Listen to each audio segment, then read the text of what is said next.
Welcome, fellow cinephiles, to Cinematics Problematics, where we make morally shaky excuses to still love films filled with racism, misogyny, objectification, and inappropriate sexualization. Some of these films are like your favorite uncle, who you love seeing at Christmas because he makes everything more fun. But then he slips in a quip about blacks and Jews, and then your mom says, oh, he's just from a different time. And by the way, we're allowed to say this because I'm black. And I'm Jewish. Movies are time capsules, and filmmakers were just doing their best, their most women and minority hitting best. And we're here to come to their defense. We've lost the ability to forgive, so let's start exercising that muscle with something that brings us together. Movies, and judging things, and possibly hating them. So feel free to laugh and judge with us as we go to a different time and try to find a way to still love the movies that made us the freaky weirdos we are today. Enjoy the show. This film is very loosey-goosey when it comes to consent. Loosey-goosey is putting it very nicely. I'm trying to put a friendly little spin on it. But we're trying to give the benefit of the doubt. That's our job. Yeah. That's what we're trying to do. So consent is just, it's a concept here. It's very abstract. It's very abstract. It has no definition. Yeah. It's kind of like, it's there. It's like, you know it when you see it. Kind of. It's like surrealism. Yes.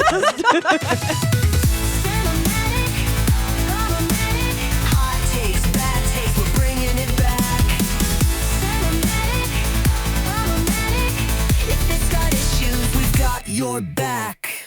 Oh, welcome to Cinematics Problematics. My name is Erin Maxwell. And I'm Chrissy Reddick. And today we are going to be looking at an all-time classic, the John Hughes 16 Candles. It is the quintessential John Hughes film with his underage muse Molly Ringwald in a film about child neglect, sexual abuse, racist stereotypes, and Jake Ryan. In it, young Sam attempts to navigate the horrors of an American high school system while dealing with the horror show of her family that forgot her birthday. She's also sporting a huge lady boner for Jake Ryan. But after a disastrous run-ins with a Geek, played to perfection by Anthony Michael Hall, and a wonderful heart-to-heart with her dad and her sister's drug-fueled wedding, Sam finally catches a break, and Jake Ryan buys her an expensive cake. The end. We have a lot to say about this movie. We do. First of all, why in the hell were they sitting on top of a table at the end? Whose idea was that? House? Whose idea was this? That house was destroyed. There was nowhere else for them to sit. Wait, were they at his house or her house? Okay, I realized at the end of this screening, this now like many years later, that I did not realize where exactly they were. I thought it was her house because no one was home. Right. I guess, okay, maybe I don't know whose house it was. So was that... Did she buy her own cake? Did you just shatter this for me? I don't know. I think, you know what, maybe Jake, I mean, he can afford it. Look at the car he drives. I mean, like, he would be a massive douche if he did not buy the cake. Let's face it, she can afford it too. I mean, I guess. But he can afford it more. And it's a gentlemanly thing to do, right?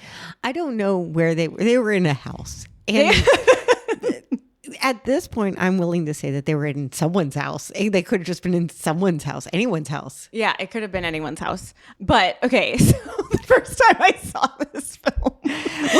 Where was the first time you saw this film? I remember it was not in the theater, for sure. I think it was like on cable, or it had been recorded off a cable on VHS or something. I remember watching it a million times over at my dad's place.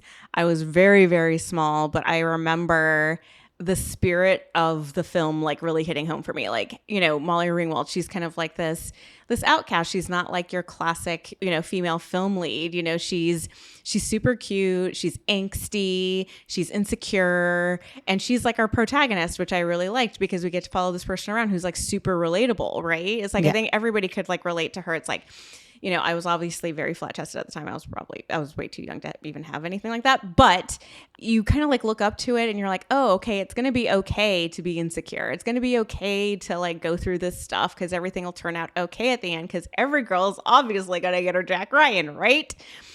Not Jack Ryan. That's a different... Jake. Yeah, that's a completely different franchise. I'm so sorry. Okay. It's okay. Jake Ryan.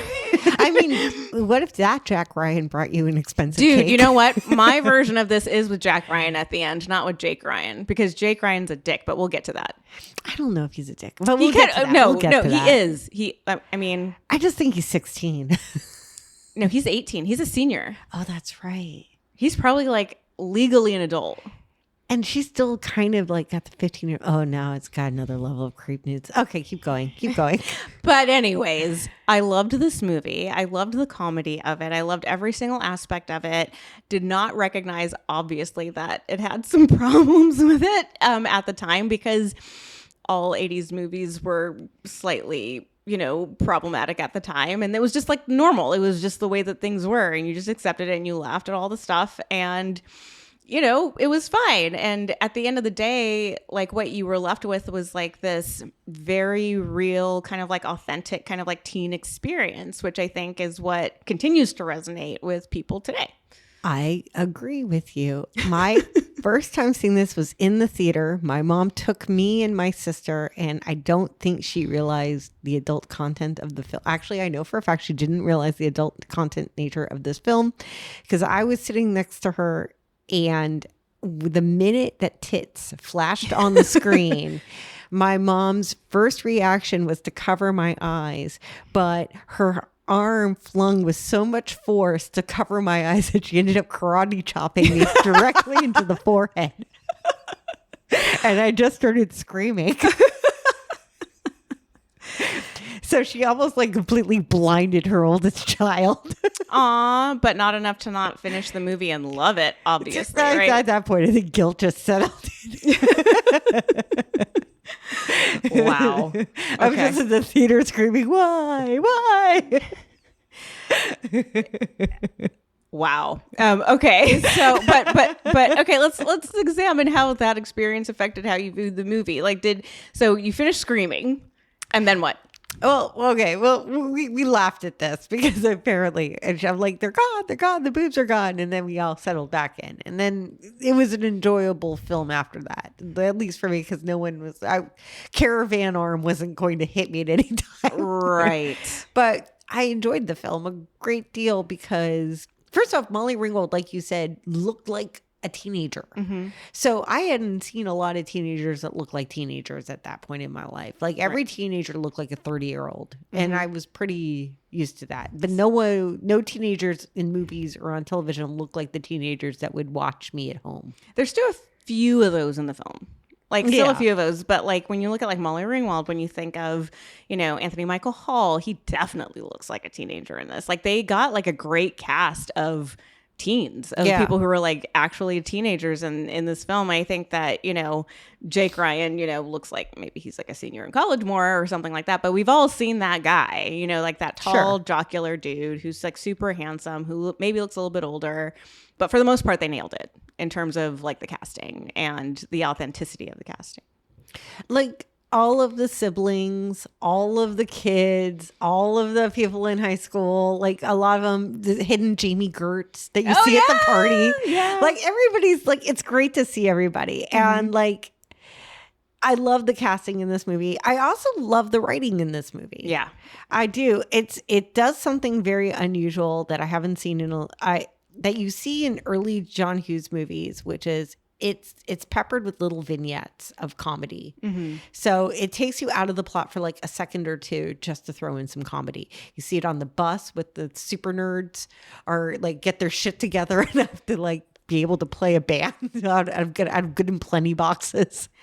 You see it when the nerd's pet family like throws him into the dance and lock him in, and he's begging to come home and hang out with his parents. Right. Like all those little moments. Okay. So when I watched this film, one of the things that I realized upon rewatch is that none of this stuff was relatable to me. Like the events, none of it was relatable to me. And that could have been just because of like my specific experience in high school. But I never experienced anything like the stuff that happens in this film. But at the end of the day, it kind of doesn't matter still because they get the spirit of it right.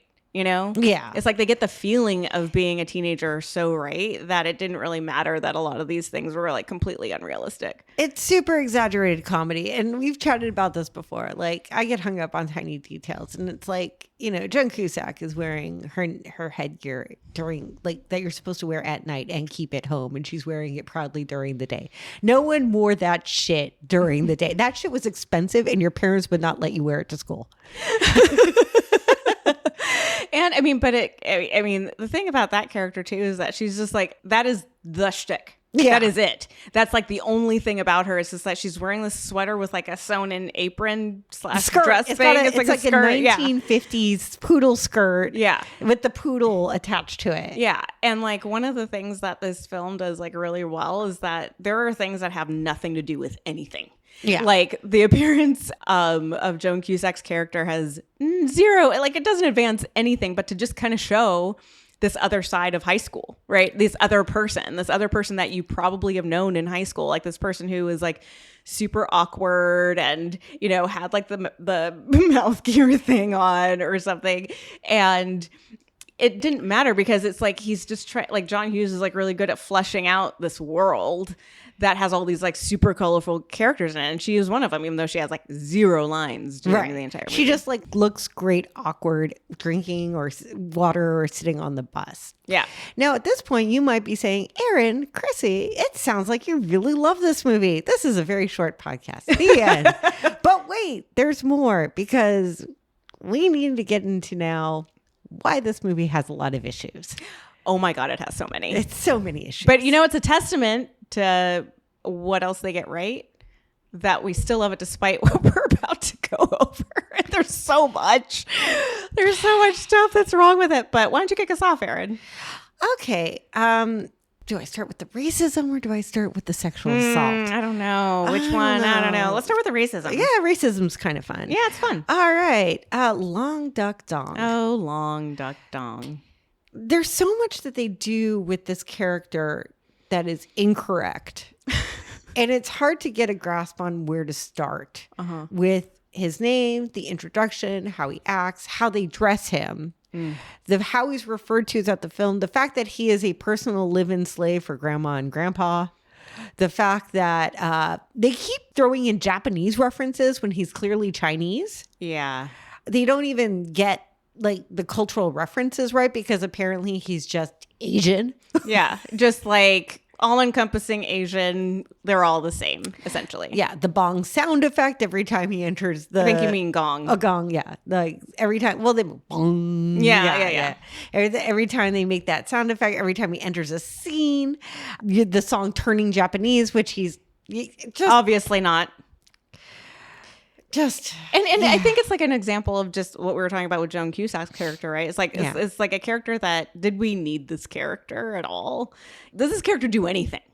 Does it serve any purpose but just to be comic relief and to kind of make fun of him? And I think that's part of the problem is that he doesn't advance anything. Yeah, he doesn't do. I mean, I guess you can make the argument that he gets Jake Ryan to the church, maybe. I mean, there's so many ways Jake Ryan could have gotten to the church. His family has like 5 cars. Yeah, I guess. I mean, like, but like he gave him the information that like took him to the church because he said Sam was getting married. Right. But like, he could have figured that 1,000 other ways. He could have showed up to Sam's house too early. He could have found a note. He could have run into someone else that was going to the wedding. There's like a billion things going on he could have done. He could have gone to the same church. Apparently, it was a small suburb with one church. Right. Because his girlfriend was passed out in front of it. Yeah. So he could have just maybe just turned around. Maybe. That would have been way too easy, though. Yeah. Way too easy. We wouldn't have gotten that sweet heart-to-heart that we get later on with Anthony Michael Hall and Caroline. But we'll get to that. Yeah. This character serves absolutely no purpose but to make fun of him. Right. And they do it in such a way that, I mean, when you pair it with other representations, kind of like with Revenge of the Nerds, you know, with Takashi. Yeah. And that character, like they're the same character. And they are manic. They are, you know, they have like these heavy accents. They are goofy. They are wacky. They are purely there to just kind of like be these kind of like innocents who don't understand culture or anything and are just kind of like set wild. Like it was as if John Hughes and the director of Revenge of the Nerds met the same dude and were like, oh, I guess all Asian men are like this. And that is just how they choose to represent them in both movies. I mean, to their credit, they don't keep them in that one box where they just make fun of him and then they make him a cultural stereotype and they at least give him a girlfriend. They have him like on the winning team. He's having a great time at the party. Yeah. He seems to be accepted by everybody fairly quickly. Yeah, he's a blast. Yeah, he's a blast. He's like enjoying it, other than the fact that he beat up Jake Ryan, which later on, you know, good for him. Jake Ryan needed to have his ass kicked. Absolutely. Yeah. Oh, for sure. Great. We're very proud for him to do that. And you know what? Also, he also crashed Grandma and Grandpa's car, and good on him for doing that because they brought him in for like slave labor. Yeah. I mean, I'm not worried about Grandma and Grandpa. Yeah. I mean, they were just assholes the entire time. They were. They were like, oh, they had him like mowing the lawn. They had him doing all the laundry. They had him cleaning the house. Like, fuck you and your Oldsmobile, Grandpa. Yeah. I mean, like the one thing that like Long Duck Dong's character does get right is that he's good spirited and he's like well intentioned for the most part, you know, except for like getting way too drunk like many people do in the movie. But aside from that, it's just like an unfortunate representation when you have an opportunity to add, you know, like a little bit of diversity to the movie and you do this. It's just like, Yeah, it's not great. I am happy that he seemed to make that one his girlfriend, his momentary girlfriend. You mean very the PE happy. teacher? Like she was 40. Yeah. She was, but they seemed very happy together for the moments that they shared on screen. They seemed very happy. I'm happy for them. Yeah. If they're happy, I'm happy. Great. That's the least they could have done to that guy, by the way. Like, that's the least they could have given him is like to make up for all the batshit crazy things they make him do. Yeah. Give him a girlfriend, a nice, cool girlfriend. Yeah. I do enjoy the scene where they roll up to the party together and they're like in the trashed car and they park on top of a Miata. Yeah. Full of making out teenagers, too. Yes. Yeah. So, I mean, great. I mean, you know, and at the time, I thought it was super funny. Yeah. I laughed a lot at it, you know, I'm not going to lie. I kind of want to know what happened to her. I wish there was like an end scene after the credits where it showed them like she's now his new sponsor. Oh, there's so many questions that go with that though. Yeah, I know. Because she's supposed to be a minor, I think. It's unclear. It's really unclear. It's so unclear. Yeah, because it's like for all they got right with the teenage casting, that one was a stretch. What if we look it up and that actress is 15 and now we're She assholes? probably, you know what though? People aged differently back then too. Yeah. Yeah, she could have been 18 for all we know and just super tall. Yeah. You never know. Yeah, so much. Who are we to judge? We don't have this information readily in front of us. We'll look it up. Okay, so Long Duck Dong, big miss. Big miss. Big miss. And there's also like on the racism front, Yes. there's also some comments. Like when I think like Sam is talking about like she wants to get a big Trans Am, like a black one, and like her friend goes, a black guy, and she's like, no, a black car, pink guy. I was like, ew, gross. Like you didn't have to be that excited about it. Come on, chill, man. I know, like it's so awful that like if she were to date a black guy, which there were none of in this film, but you know, it was like they were still learning. Yes, they were still learning in the 80s. But what they had to work with, they all also like were kind of terrible when it came to depictions of Italians, because like every Italian was like somehow in leagues with the mob.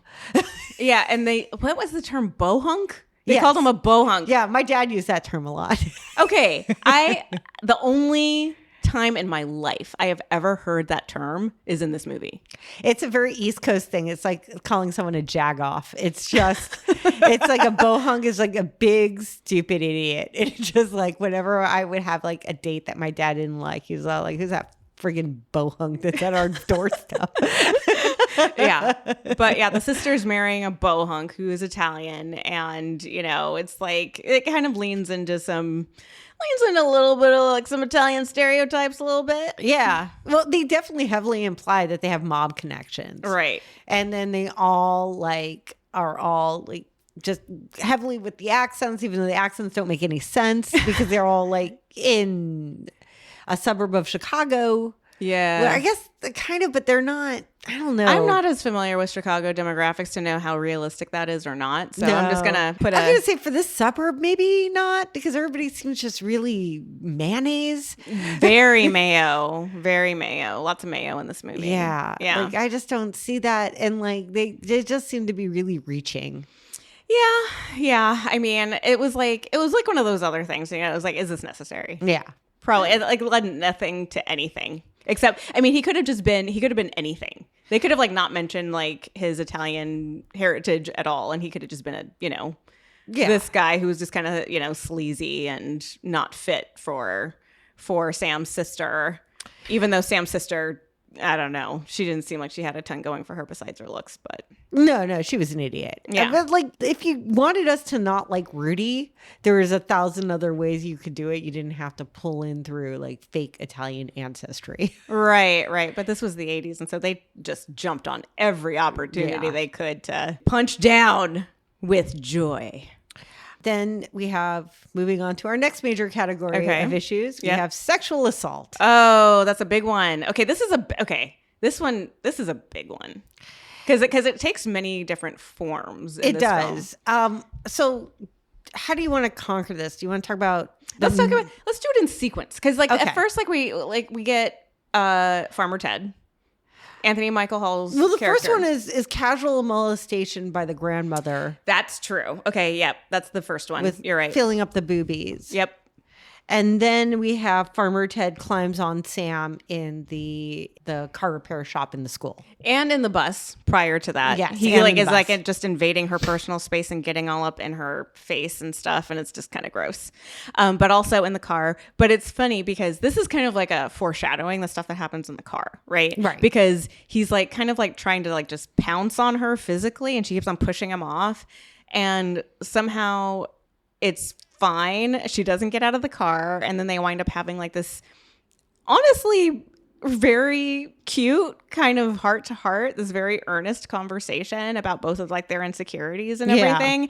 But the way that they get there is so like messed up, because like he just finished trying to just climb on top of her and she's just like, ew, gross. And then they have like this cute conversation. It's just like, seriously? I mean, on one hand, when you're 16, you're not in your right mind yet Right. either, right? And It's so not and fully so and so developed. you allow things to happen to you that in retrospect you're like, I wish I didn't let that happen to me. You know, so maybe there's like a little bit of realism here, but at the same time, the message that gets sent is not good. This film is very loosey-goosey when it comes to consent. Loosey Goosey is putting it very nicely. I'm trying to put a friendly little spin on it. Oh, But yeah, like, we're trying to do give my the benefit best. of the doubt. That's our job. That's what we're trying to do. So consent is just it's a concept here. It's very abstract. It's very abstract. It has no definition. Yeah, It's kind of like, it's there. It's like, you know it when you see it. Kind of. It's like surrealism. Yes.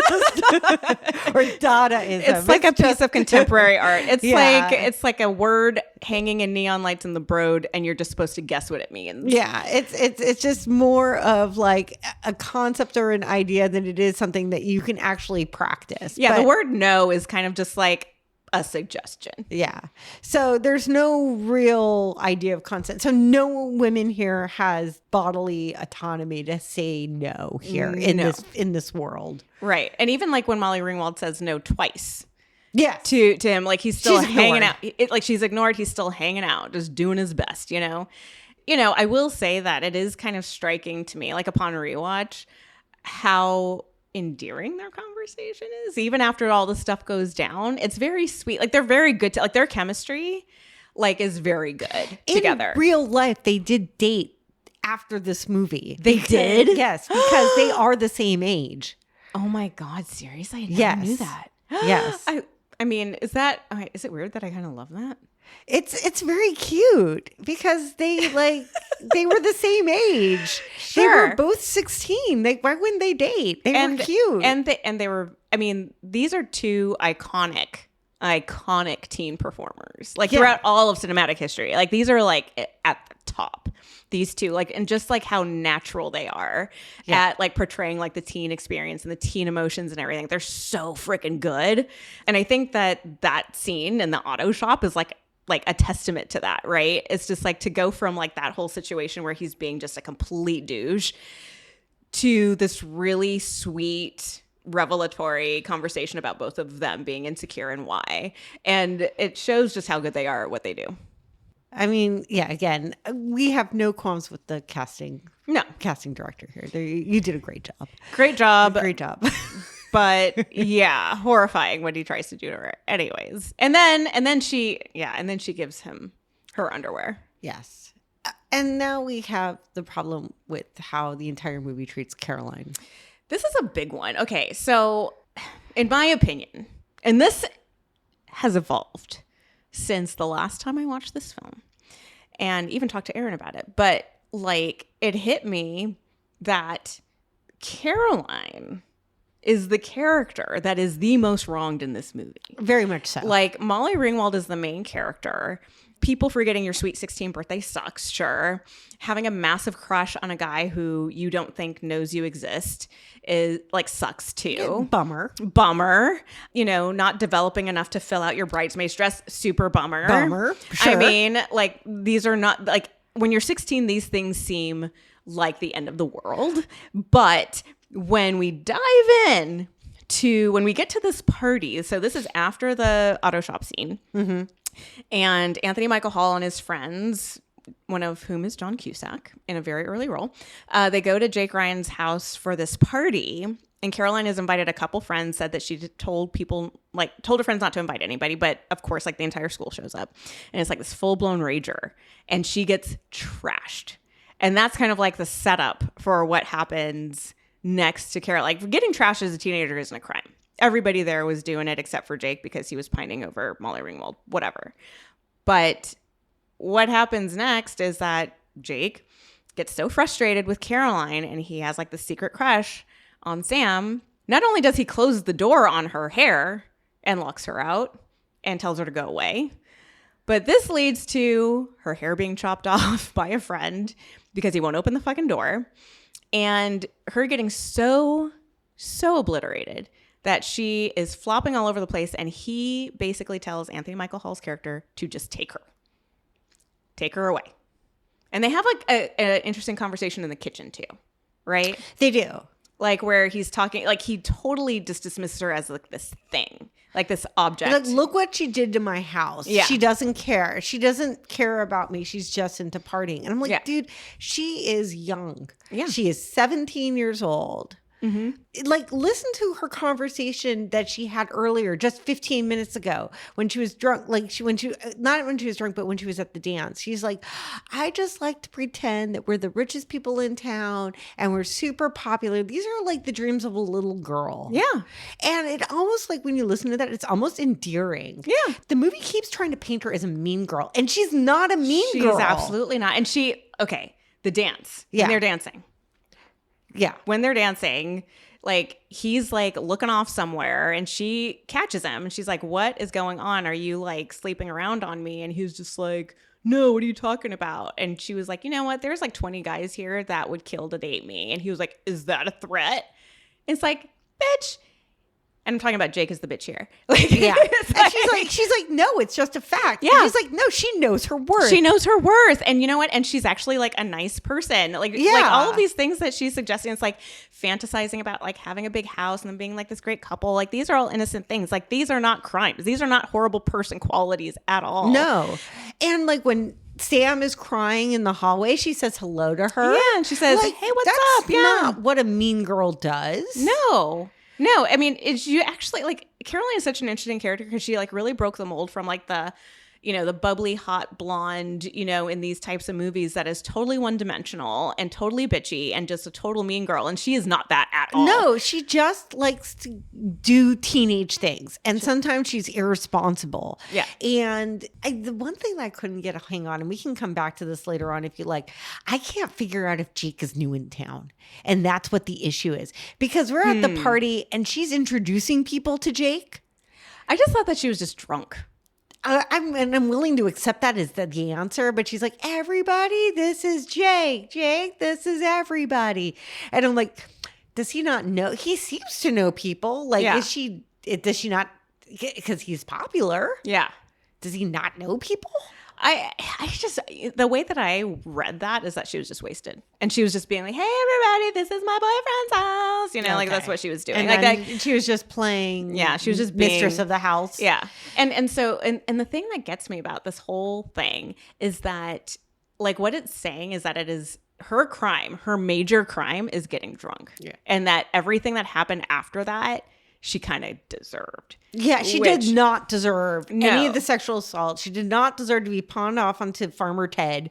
She did not deserve any of that because all she was doing, listen, If Jake wasn't such a fucking pussy and just Thank stood you. up and said, hey, you know what? Let's not have a party at my house because my mom and dad are rich, but they have expensive fucking things and I don't feel like having my house destroyed. And I don't care if that makes me lame, but you know what I have today? A fucking backbone. And I'm going to stand up to my girlfriend and say, no, we're not having a goddamn party. Or how about this? He could have stopped that fucking party at any time. Yeah, and he just anytime. walked around sulkily, like walking around, Yeah. and like not talking to anybody, not socializing. He could have been like, "You guys, this shit is shut down as of right now. Get out of my fucking You could house." have called the cops. Yeah. You could have done anything to get these people out of your house, and instead you just blamed her. He just blames her, and he walks around, doesn't say a fucking word, lets everything happen around him, and get to the point where it got. Her hair gets chopped off, and then she was stuck at a door for most of the party, so this I know. clearly wasn't her fault for I know. at least 50% of it. I know. And you know what? She's a happy drunk. I mean, she looks like a little bit wild, but I mean, like a good time, better than a mean drunk. You know? I bet you she looks really cute with a pixie cut. She didn't look destructive at all. It was all the people that came over to the house. Yeah. It was like, and if anything, if she actually told her friends not to invite anybody, then her friends suck, not her. You know, it's Yeah. like it got out of control. He failed to control the situation, and then she got punished for it in a horrific way. But it's passed off as comedy in the film. Right. Okay. And I just want to say that I have been to these parties where they have gotten out of control, and the two ways that they were handled was always at one person, the cops always came. And it was someone in the party calling the cops on the party. Really? And that's how that was handled in Wait. both cases. Why go to the party if you're just going to call the cops on it? No, it was the person's whose house it was because it got too out of control. Oh, I see. Okay. So like what? Yeah. So both cases, like one was supposed to be like a small party because her parents were out of town. It was supposed to be like at least 35 people, and it ended up swelling to over 200 kids. And like the party took over the block, and it's like she just ended up going to her parents' house, into her parents' bedroom, and calling the cops on herself. That's smart. Because I mean, I can't be mad at that. they're destroying the house. I don't know what to do. They're not listening to me. I've lost control of this, and I don't know what else to do. So she called the cops on herself. Oh my gosh. Okay. No, I mean, that does make a little bit of sense. So like there are steps that you could take. There are things that you can do. Yeah. So, and he did none of those things. And he did none of those things. And instead he just like took out his frustrations on his girlfriend and just like pawned her off on some guy he barely knew. Who and then in turn took her body over to his friend's house to take pictures of her in compromising positions against without her consent, because consent is loosey-goosey. Very. It's non-existent. Let's just be honest. It's like not even loosey-goosey in this movie. It just does not exist. It just doesn't exist. And so it took pictures, and then really, I mean, they both come to the conclusion that they had sex that night, but I don't think either of them really did. It was really weird. That conversation was totally weird because it's implied that neither of them really remembers what happened. But then she says, "You were kind of crazy last night." It's like, do you remember or do you not remember? Yeah. Like they didn't answer the question, but she pretty much affirms that she knows something happened. But she doesn't say why or how she knows that, but she just knows that they did do it.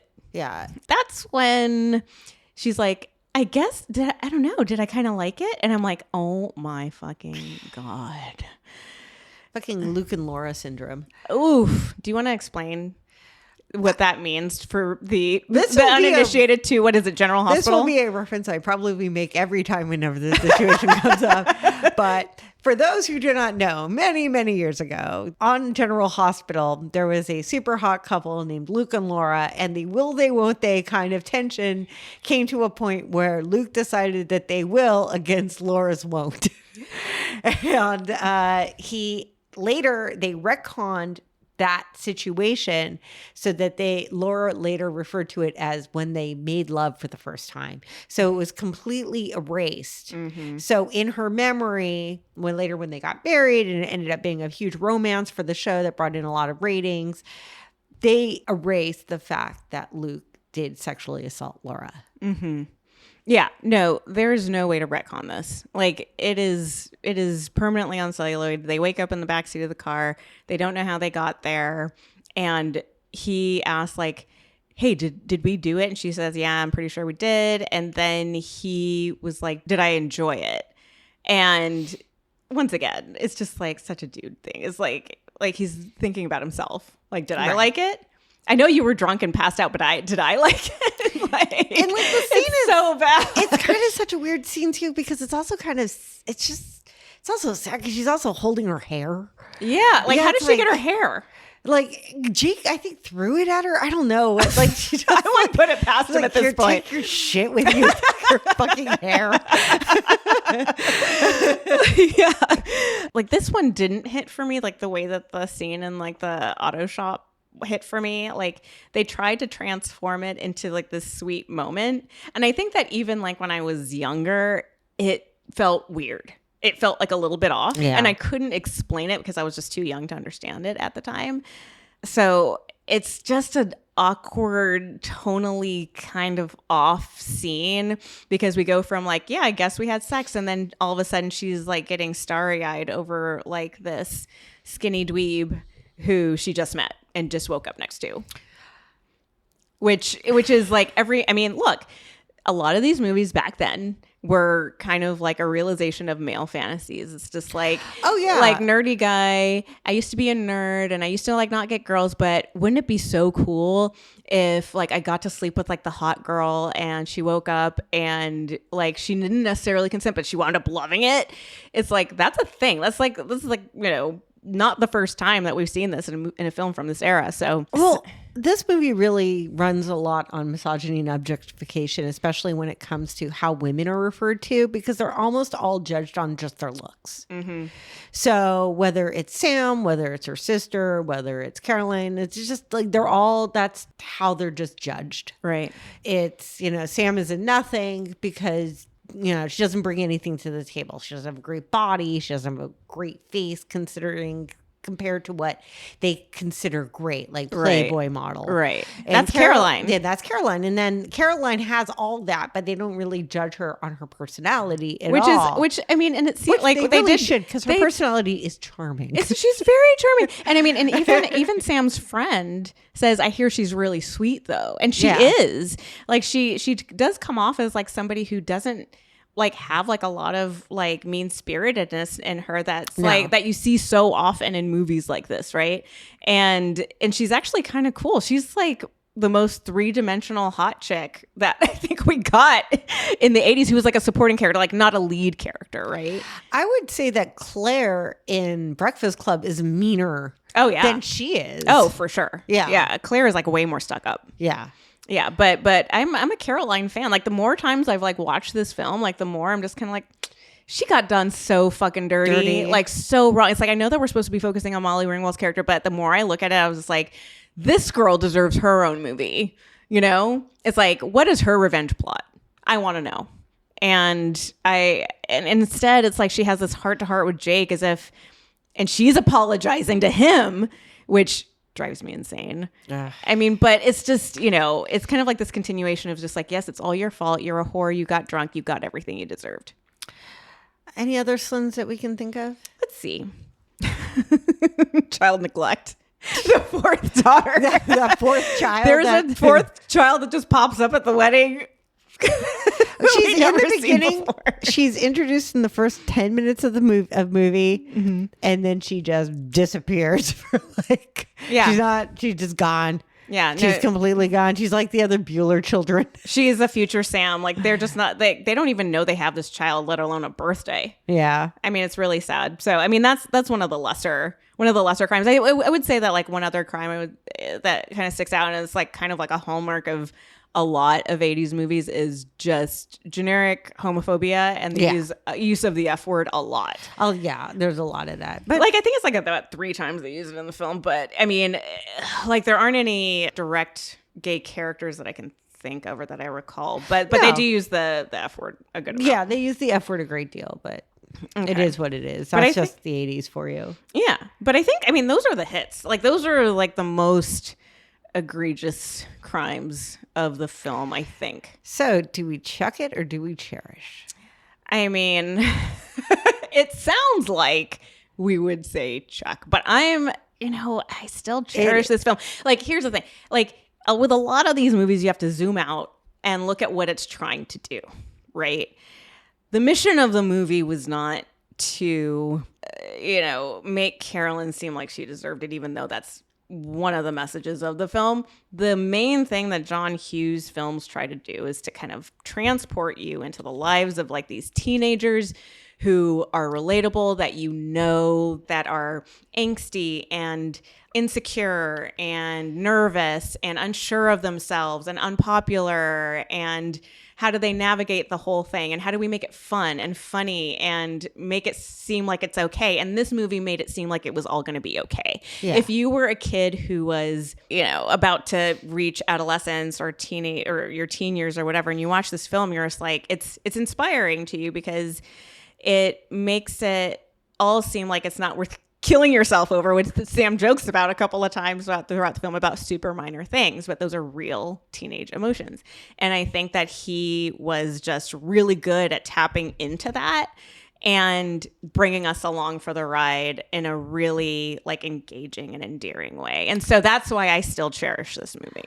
I cherish this movie because it is just a funny movie. It is really a funny movie. And as I mentioned before, whether it is the dipshits on the bus that managed to get their act together enough to compose an entire like song and get a band together when they turn that corner and they're playing it, or John Cusack's like little throwaway line about when he's about to take the picture of Anthony Michael Hall and Caroline in the thing. And he's like, oh, what would really capture the moment? Black and white. I remember that. That was a great moment. Things like that, like those little lines. It is a well-written movie when it wants to be, and it is so funny and so hilarious, and it's just sometimes just really off the cuff.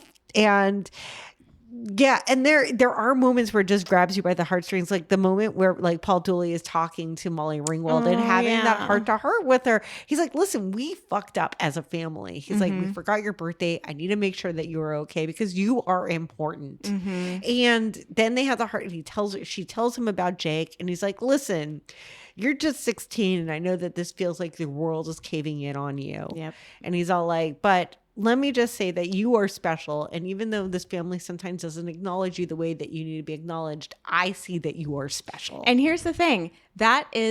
That's it, right? That speech is like, it encompasses everything that they're trying to fucking say in this movie to all the teenagers and everybody out there. Is just like, I swear to you, it's like the world isn't going to end because you feel this way right this second. It feels like it, but it's not going to happen. You feel invisible, but trust me, people see you. Exactly. And you may not realize it, but you are important to someone. Right. You just don't know who, like, you may not just be able to feel it because you're wrapped up in your own feelings right now, because that's how how teenagers function. Yeah. Yeah. And that's totally fine too. But like, we all need a dad talk every now and then. And his dad talk was way up there. Such a great dad talk. It's like one of the great dad talks of film. Yeah. And I think, obviously I think that just because I watched this during my formative years and I really remember that scene like really well, because he's such a great screen dad and he's like so just sincere. He seemed like he really did. Like, it seemed like a genuine father-daughter like relationship. And she's kind of just like, thanks, Dad, and like you can see her kind of like hard facade kind of melt away, and that, that resentment melt away. And it was just super sweet. And so I don't know, like, I think that you nailed it. I think that speech is basically the movie in a nutshell and like what it's trying to say. And I think that's why it's like such an important piece of cinema to me. I mean, I still think someone in that family should have gone, hey man, this wedding is like the day after our daughter's birthday. You want to talk about like one of the most unrealistic parts of this entire thing is like these assholes booked a wedding a day after Sam's birthday and then still forgot her birthday. Someone should have been clued in. Someone just went like, yeah, that's so close to Sam's birthday. Like, you know what? They're like, oh, the whole family's going to be here. What a great time to celebrate Sam's birthday. Something. I know that like even if my cousin got married like the day after my birthday, someone would have said something. Someone would have said something. Something. Yeah. Like, that's on the calendar. That's marked. It's like Sam's birthday. Listen, her sister sucks. I'm sorry. Yeah. You do not book your wedding for the day after your sister's birthday. Just don't do it. Like, so many, like 364 other days in the year. I also want to acknowledge her mom for saying that one part where her mom says, you were trying to tell me how important this day was. You were trying to tell me about your birthday and I was too stupid to pick up on it. Mm-hmm. And I apologize. Because you don't get like a lot of parent apologies in movies, and both of her parents apologized to her. Yeah. And it was really great. That was really great. No, it was like the parents in this one are tops. Top notch. I mean, eventually, yes. Eventually. I mean, like, the thing about films of this era, too, is that all of the parents are total squares. Like, there's no cool parents ever in these movies. Like, all parents are just kind of like, they're just like super uptight and nerdy and like completely disconnected from their kids. Or maybe they're alcoholics like Harry Dean Stanton in Pretty in Pink. Also that. Also that. Either or, you know, pick one. But that is like another thing that you're right, like does kind of like separate this movie from like some of the other kind of like teen focused movies that these parents like seem like eventually somewhat dialed into like how their kids are feeling, which was rare back then. Yes. Yeah. So fully cherish. I'm unashamed. Cherish. Right. It's a great movie. It's a great movie. One you should show your kids, like, but not when you're going to karate chop them directly into the eyeballs. Maybe wait until like after the age of like 6 or 7. That's just personal advice for me. I would like, with the full knowledge that there is filled with language and boobies, The innuendo, lots of innuendo. But I would say it's like safe for like a preteen to teenager for sure. And I think that it's important to tell them what this film is trying to convey before or after you watch it with them. Yeah. Because I think that if you don't, like, some of the elements can be taken the wrong way. Maybe.